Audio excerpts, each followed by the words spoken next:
All right, so if you are watching this video, you are at least interested in doing a simplified, what we sometimes call linear foot pricing setup rather than a fully built out fence environment with all the bundles and all of that. Uh, this approach is honestly pretty straightforward. You may not even need to watch this video. It's not going to be all that different, even from how other industries would necessarily do it.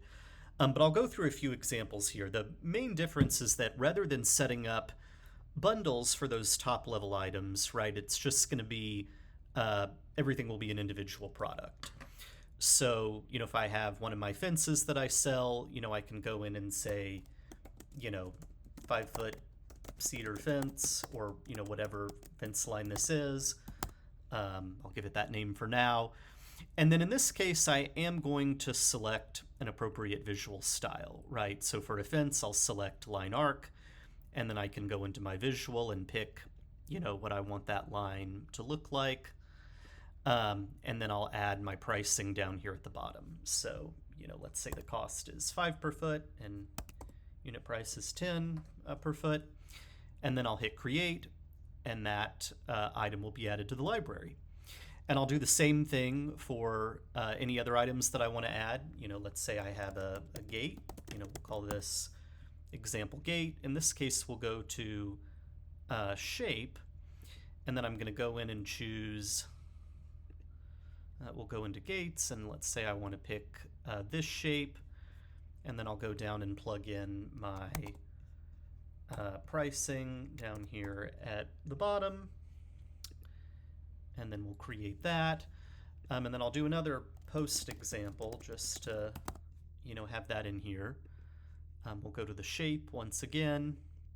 And then we're actually going to go to gates. We have some post shapes buried down here at the bottom of this gate shape category here.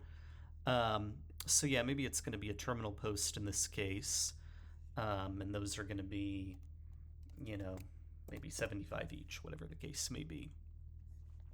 Okay, so I now have all of these items here in my environment. Again, maybe I don't want them all in this same category. I can always, go in and, create a new category, maybe just for gates, right? I'll set up this gate category, and then if I want to move this over to my new gate category, I can do that. I may also want to set up some non-visual items like labor, right? So, if I have labor per hour, I can go in and set that up. That will be a non-visual that I'll add manually to the job in the app. And then for my unit, I'll say hour, and then I'll put in my hourly rates here. Pretty simple to set up. Again, you can structure your categories however you want. Set up as many different products as you need.